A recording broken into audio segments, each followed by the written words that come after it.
சில பேர் என்ன சொல்லுவாங்கன்னா, நான் யூஎஸ் போகணும், நான் டெக்ஸஸ் போகணும் அப்படின்னா, ஏன் டெக்ஸஸ் போகணும்? எங்க அங்கிள் இருக்காங்க. அங்கிள் என்ன பண்ணுவாரு? 2 வேளை சாப்பாடு கொடுப்பாரு, 3வது வேளை அந்த அளவுக்கு நம்பர் ஆஃப் ஸ்டூடெண்ட்ஸ் இந்தியாவிலேருந்து வெளிநாட்டில் படிக்க போறாங்க. ஸோ அது ஏன் அப்படிங்கிறத கொஞ்சம் மிடில் கிளாஸ் ஃபேமிலியால பண்ண முடியுமா வெளிநாட்டில் போய் அப்படிங்கிறது ஒரு பெரிய விஷயம். 2 கண்ட்ரியில தான் வந்து மேஜரா 2 கண்ட்ரியால தான் மேன் பவர் வந்து கொடுக்க முடியும். ஒன்னு இந்தியா, இன்னொன்னு வந்து மாஸ்டர்ஸ். இன்னைக்கு பாத்தீங்கன்னா அயர்லாந்து போறீங்க, இந்த யூகே போறீங்கன்னா 15 லட்சம் 20 லட்சம் ரூபாயில உங்களுக்கு மாஸ்டர்.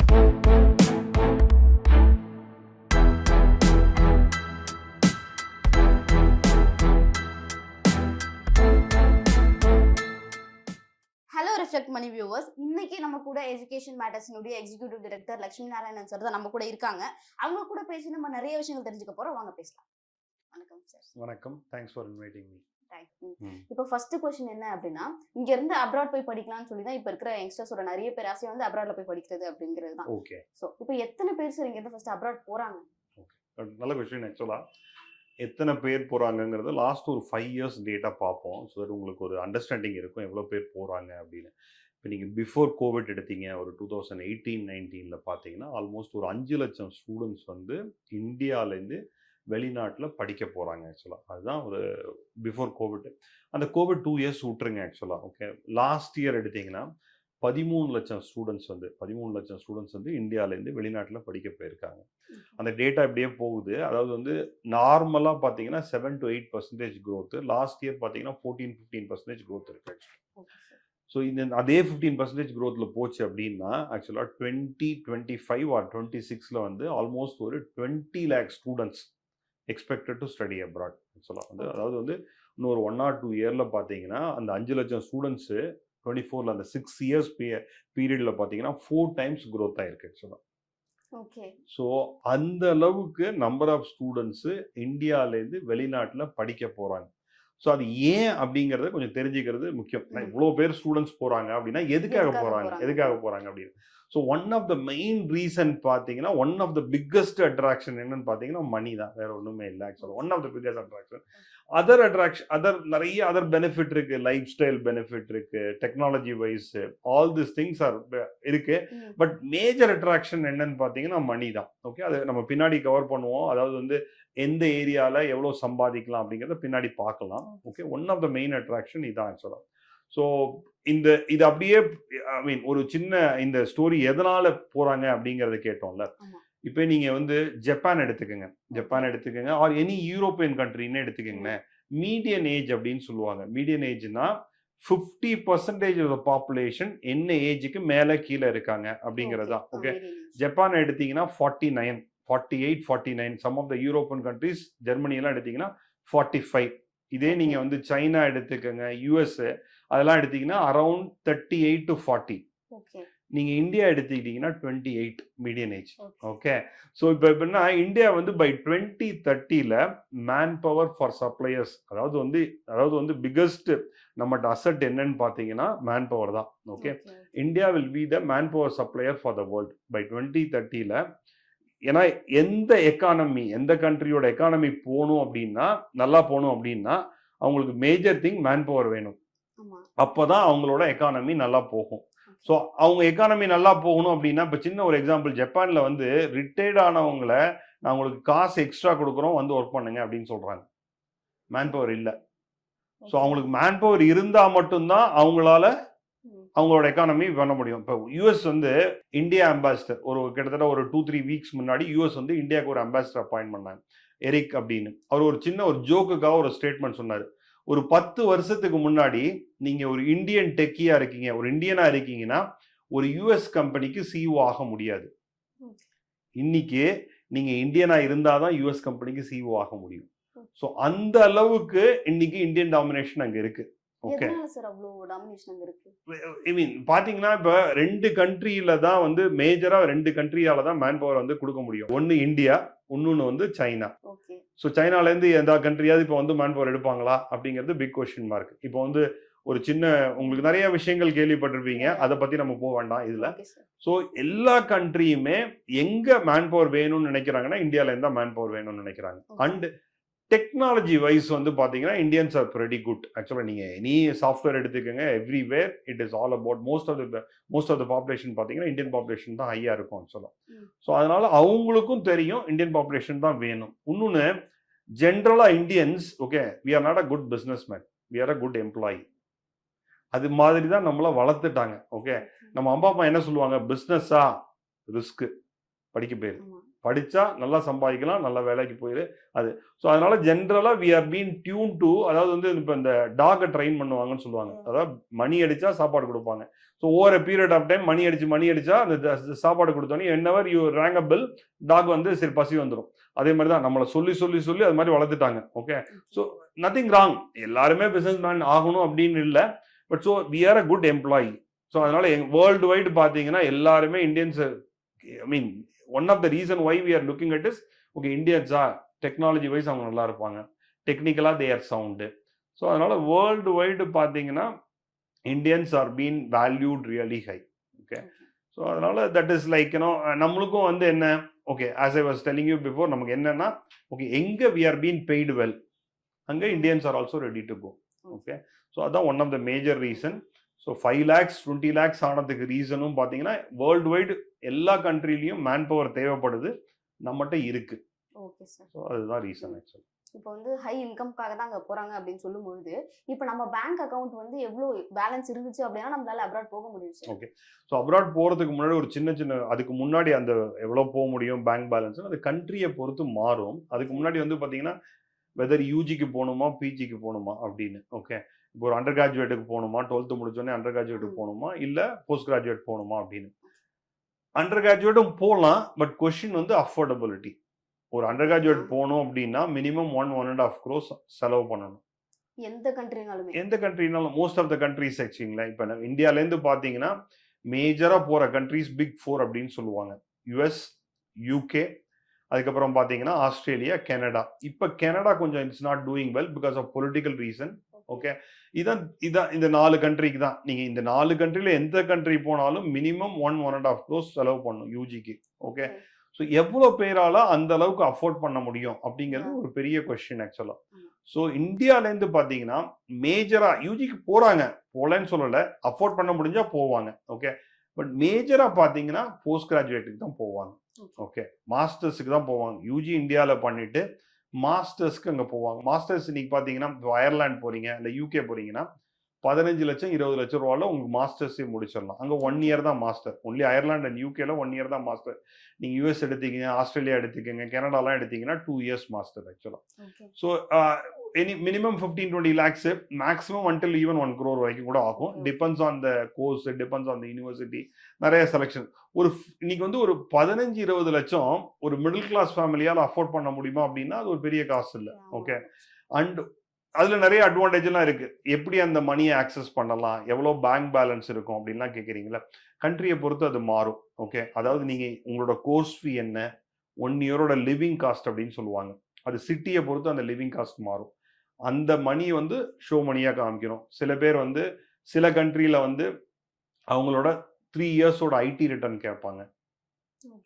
ஸோ இது மாதிரி கண்ட்ரியை பொறுத்து மாறும். ஸோ அந்த ப்ரொஃபைல் என்னவோ அந்த ப்ரொஃபைல் ஆஃப் ஸ்டூடெண்ட்ஸ்க்கு ஏற்றாப்புல எங்கே ஆப்பர்ச்சுனிட்டிஸ் இருக்கோ அங்கே போகலாம் ஆக்சுவலாக. ஓகே ஸோ அதனால வந்து நான் வந்து இப்போ ஒரு சின்ன எக்ஸாம்பிள் ஃப்ரான்ஸ்னு எடுத்துக்கிறீங்கன்னு வச்சுங்களேன். ஒரு மாஸ்டர்ஸ் வந்து 10 லட்சம் ரூபாயில் முடிச்சிடலாம். பிரான்ஸ்லாம் போனாங்கன்னா ஒரு 10 லட்சம் ரூபாயில் மாஸ்டர்ஸே முடிச்சிடலாம் ஆக்சுவலாக. ஸோ அதனால இன்னைக்கு வந்து ஒரு ஒரு மிடில் கிளாஸ் ஃபேமிலியால் பண்ண முடியுமா வெளிநாட்டில் போய் அப்படிங்கிறது ஒரு பெரிய விஷயமே இல்லை. நான் சொன்னேன்ல உங்களுக்கு லாஸ்ட் இயர் பார்த்தீங்கன்னா ஐ மீன் 13 லட்சம் பேர் போயிருக்காங்க. 13 லட்சம் பேர்கிட்டையும் பணம் இருக்கா மிடில் கிளாஸ் ஃபேமிலியான்னு பார்த்தீங்கன்னா ஒரு 8 லட்சம் 9 லட்சம் பேர் மிடில் கிளாஸ் ஃபேமிலி தான். ஓகே முன்னாடிலாம் வந்து ஒரு 10 வருஷம் முன்னாடி ஃபாரின் போய் படிக்கணும்னா ஒன்லி ஃபேமிலி நல்ல ரிச்சா இருந்தா தான் போக முடியும். இப்போ யார் வேணா போகலாம். இன்னொன்று ஒரு பெரிய அட்வான்டேஜ் இந்தியாவில் இருந்து பார்த்தீங்கன்னா நம்ம வந்து எதுக்கு வந்து மேக்சிமம் பணம் செலவு பண்ணுவோம் அப்படின்னு பார்த்தீங்கன்னா எஜுகேஷனுக்கு தான். As a I mean like நம்மளோட கல்ச்சுரலாகவே எஜுகேஷனுக்குன்னா தயங்காம ஸ்பெண்ட் பண்றதுக்கு ரெடியா இருக்கும். லோனை கீழே வாங்கியாவது செலவு பண்ணிடும். லோனுன்னு சொன்னதுனால சொல்றேன். இன்னைக்கு வந்து எஜுகேஷன் லோன் வந்து பேங்க், நீங்க ஒரு மாஸ்டர்ஸ்க்கு போறீங்க, ஒரு 20 லட்சம் ரூபா ஆகுது, 30 லட்சம் ரூபா ஆகுது அப்படின்னா ஈவன் அன்டில் 1 crore வரைக்கும் பேங்க் வந்து கொலாட்ரலே இல்லாம, பிகாஸ் பேங்க்ல லோன் வாங்கணும்னா கொலாட்ரல் கேட்பாங்க. கொலாட்ரலே இல்லாம பேங்க்ல லோன் கொடுக்கறதுக்கு ரெடியா இருக்காங்க. எஜுகேஷன் லோனு நீங்க வெளிநாட்டுக்கு நான் போய் படிக்க போறேன் அப்படின்னா பேங்க் வந்து கொலாட்ரலே இல்லாம லோன் கொடுக்கறதுக்கு ரெடியா இருக்காங்க. ஒன்லி பேரண்ட்ஸோட சிபில் ஸ்கோர் வந்து நெகட்டிவா இருக்கக்கூடாது. ஓகே, அப்படி இல்லைன்னா கொலாட்ரல் இல்லாம கொடுக்கறதுக்கு ரெடியா இருக்காங்க. ஸோ இன்னைக்கு வந்து ஒரு வெளிநாட்டுல போய் படிக்கிறதுக்கு, மாஸ்டர்ஸ் படிக்கிறதுக்கு உங்களோட ஃபேமிலி இன்கம் தடையா இருக்காது. இப்போ நீங்க கேட்டீங்களா எவ்வளவு பணம் இருக்கணும், என் பேங்க் பேலன்ஸ் எவ்வளவு இருக்கணும் அப்படின்னு. பேங்க் பேலன்ஸ்ங்கிறது ஒரு okay one of the measure. நிறைய அதர் விஷயங்கள் இருக்கு. ஸோ பட் அதான் சின்ன எக்ஸாம்பிள் இதான். ஆக்சுவலா லோன் எடுத்து நீங்க தாராளமா போய் படிக்கலாம். ஒரு 20% டோட்டல் காஸ்ட்ல 20 லட்சம் இருந்ததுன்னா ஒரு 20% தான் என்னால என்கிட்ட கையில இருக்கு, பேலன்ஸ் லோன்ல போட முடியும் அப்படின்னா பண்ணலாம். 10% தான். 10% லிவிங் எக்ஸ்பெண்டிச்சரோட டுகெதர், லிவிங் எக்ஸ்பெண்டிச்சரோட சேர்த்தே பண்ணலாம். ஆக்சுவலா அதெல்லாம் பாசிபிள். ஆக்சுவலா எதனால யூஜிக்கும் பிஜிக்கும் வாஸ்ட் டிஃபரன்ஸ் இருக்கு சார்? ஓகே, ஸோ நீங்க யூஜி எத்தனை வருஷம்? 3 வருஷம். ஓகே, ஆக்சுவலா இன்ஜினியரிங் எடுத்தீங்கன்னா 4 வருஷம், மினிமம் 4 இயர்ஸ். ஆக்சுவலா பிஜி எத்தனை வருஷம்? 2 இயர்ஸ். ஓகே, ஸோ நீங்க 2 இயர்ஸ் தான். அதுவும் சில கண்ட்ரில பாத்தீங்கன்னா நான் சொன்ன மாதிரி மாஸ்டர்ஸ் வந்து ஒன்லி 1 இயர் தான். ஸோ நான் 4 வருஷத்துக்கு காசு செலவு பண்றது ஆப்வியஸா எக்ஸ்ட்ரா தானே இருக்கும். ஓகே, ஸோ அதே சரியாக 2 வருஷம் ஆர் 1 இயர் ஸ்பெண்ட் பண்ணா ஆப்வியஸா கம்மியா தான் இருக்கும். அதுதான் சின்ன டிஃபரன்ஸ். கோர்ஸோட ஃபீஸ் வந்து ஆல்மோஸ்ட் சேமா தான் இருக்கும் பர் ஆனம். பட் ஆனா நீங்க இதுல வந்து 1 இயரோ 2 இயர்ஸோ தான் மாஸ்டர் பண்ண போறீங்க. யூஜின்னு எடுத்துக்கிட்டீங்கன்னா 4 இயர்ஸ் ஆக்சுவலா. ஓகே, ஸோ 4 இயர்ஸ்க்கு என்னால செலவு பண்ண முடியுமா அப்படிங்கிறது கொஸ்டின். இன்னொரு ஒரு விஷயம், அவன் வந்து ஒரு 12th ஸ்டாண்டர்ட் முடிக்கும் போது 17 வயசு தான் இருக்கும்.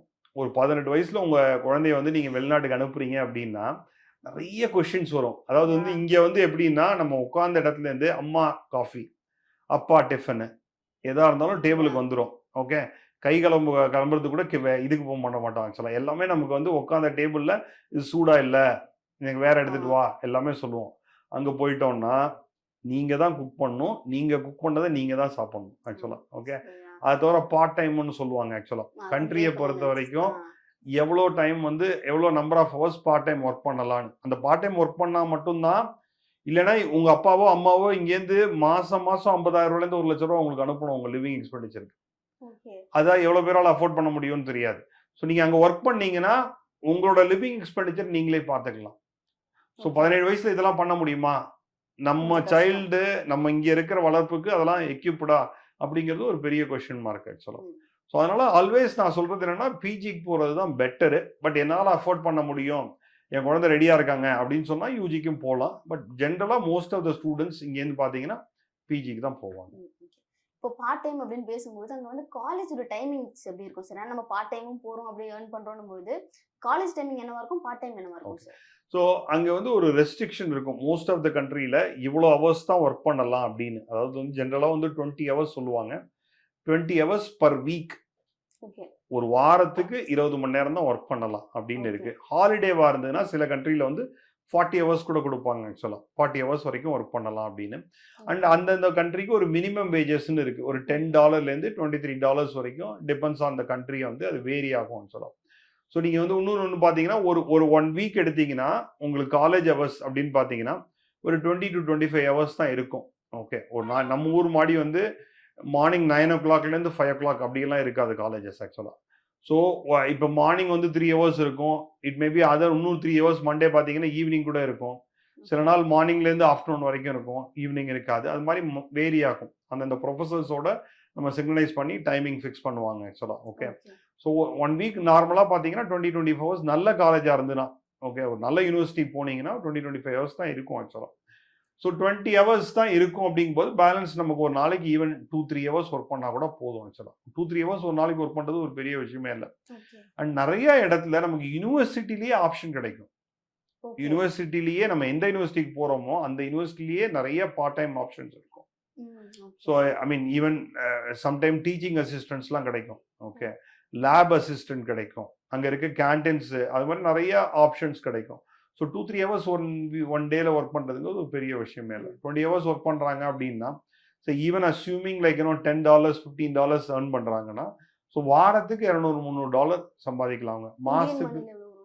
ஸோ நீங்கள் வந்து மாதத்துக்கு $800 வச்சுக்கோங்களேன். 800 பார்த்தீங்கன்னா 40,000 to 50,000 rupees ஆக்சுவலாக நல்ல மணி தான். பார்ட் டைமே பண்ணலாம். பட் அவங்க அந்த எக்ஸ்பெண்டிச்சர் அவங்களோட எக்ஸ்பெண்டிச்சரே போயிடும்னு வச்சுக்கோங்களேன். ஏன்னா 300 ரஃப்லி கண்ட்ரியை பொறுத்து $200 $400 அவங்க ரெண்ட் போயிடும். அதுக்கப்புறம் அவங்களோட ஃபுட் எக்ஸ்பெண்டிச்சர், தென் த என்டர்டைன்மெண்ட் எக்ஸ்பெண்டிச்சர் எல்லாமே போயிடும். ஒன்லி திங் இஸ் அவங்க அப்பா அம்மாட்டேருந்து எவ்ரி மந்த் வந்து ஒரு Yeah. 40,000-50,000 அனுப்புன்னு சொல்ல வேண்டாம் ஆக்சுவலா. ஸோ அதை அவங்க பார்த்துக்கலாம். எந்தெந்த மாதிரியான கோர்ஸ்க்கு எந்தெந்த மாதிரியான கண்ட்ரிஸ் சூஸ் பண்ணலாம் சார்? ஓகே, இது ஒரு நல்ல கொஸ்டின். இப்போ ஜென்ரலா ஒரு மிஸ்டேக் என்ன பண்றாங்க அப்படின்னா, எனக்கு என்ன கோர்ஸ் தெரியும் அப்படின்னு தெரியறதோட அந்த கண்ட்ரிக்கு என்ன கோர்ஸ் எடுத்தா வேலை கிடைக்கும் அப்படின்னு. அதுக்கு பேர் ஸ்கில் ஷார்ட்டேஜ் ஏரியா அப்படின்னு சொல்லுவாங்க. அந்த கண்ட்ரியில என்ன ஸ்கில் வந்து ஷார்ட்டேஜில் இருக்கு அப்படிங்கிறத ஃபர்ஸ்ட் கண்டுபிடிக்கணும். அதை எப்படி கண்டுபிடிக்கிறது அப்படின்னா, அந்த கண்ட்ரியோட அஃபீஷியல் கவர்மெண்ட் வெப்சைட் இருக்கும். அங்க போய் கேட்டீங்கன்னா கிளியரா சொல்லிடுவாங்க, இந்த இந்த ஏரியால இந்த கண்ட்ரியில இந்த ஸ்கில் ஷார்ட்டேஜ், அதோட growth என்ன அப்படின்னு. ஒரு சின்ன எக்ஸாம்பிள் சொல்றேன். யூஎஸ் எடுத்துக்கங்க. யூஎஸ்னு எக்ஸாம்பிள் எடுத்தீங்கன்னா, ஆர்டிஃபிஷியல் இன்டெலிஜென்ட்ல கரண்ட்லி ரஃப்லி அபவுட் 1,68,000 ஜாப்ஸ் ஸ்கில் ஷார்ட்டேஜ்ல இருக்கு. ஓகே, பாத்தீங்கன்னா அண்ட் நெக்ஸ்ட் 10 இயர்ஸ்க்கு அவங்க 35% growth ஜாப் வேகன்சி இருக்குங்கிறாங்க. ஒரு நார்மலா வேற ஒரு வேற ஒரு ஸ்கில் எடுத்தீங்கன்னா growth வந்து வெறும் 5% தான் சொல்றாங்க. வேற ஏஐல growth வந்து 35% சொல்றாங்க. ஸோ அப்ப நீங்க கண்ட்ரியில யூஎஸ்ன்னு எடுத்துக்கிறீங்கன்னா, சின்ன எக்ஸாம்பிள் சொல்றேன், யூஎஸ்ன்னு எடுத்துக்கிட்டீங்கன்னா AI or AI related course போனீங்கன்னா உங்களுக்கு ஜாப் செக்யூர்டா இருக்கும். யூஎஸ் மட்டும் இல்ல, நீங்க யூஎஸ்ல வந்து எடுத்துக்கங்க, ஆஸ்திரேலியா எடுத்துக்கங்க, அயர்லாந்து எடுத்துக்கங்க. இந்த 3 கண்ட்ரிலையும் எடுத்தீங்கன்னா anything related to AI, anything related to cyber security, இதெல்லாம் பார்த்தீங்கன்னா ஸ்கில் ஷார்ட்டேஜ். ஸோ இந்த கண்ட்ரிலாம் நீங்க அதனால கோர்ஸ் எடுக்கிறதுக்கு முன்னாடி நீங்க படிக்க போற கோர்ஸ் அந்த கண்ட்ரியில ஸ்கில் ஷார்ட்டேஜா, இதுக்கப்புறம் எனக்கு வேலை கிடைக்குமா அப்படிங்கிறத ஃபர்ஸ்ட் அந்த ரிசர்ச் பண்ணிட்டு தான் நீங்க கோர்ஸோ யூனிவர்சிட்டியோ சூஸ் பண்ணணும்னு சொல்லலாம். ஓகேங்களா? ஸோ அதுலயும் நிறைய எப்படி சூஸ் பண்ணணும். ஏன்னா இப்போ நீங்க ஒரு சின்ன எக்ஸாம்பிள் யூஎஸ்ன்னு எடுத்தீங்கன்னா 4000 யூனிவர்சிட்டி இருக்கு. நீங்க வந்து இதே ஒரு ஆஸ்திரேலியா எடுத்தீங்கன்னா 45-50 யூனிவர்சிட்டி இருக்கு. யூகே எடுத்தீங்கன்னா ஒரு 130-140 யூனிவர்சிட்டி இருக்கு.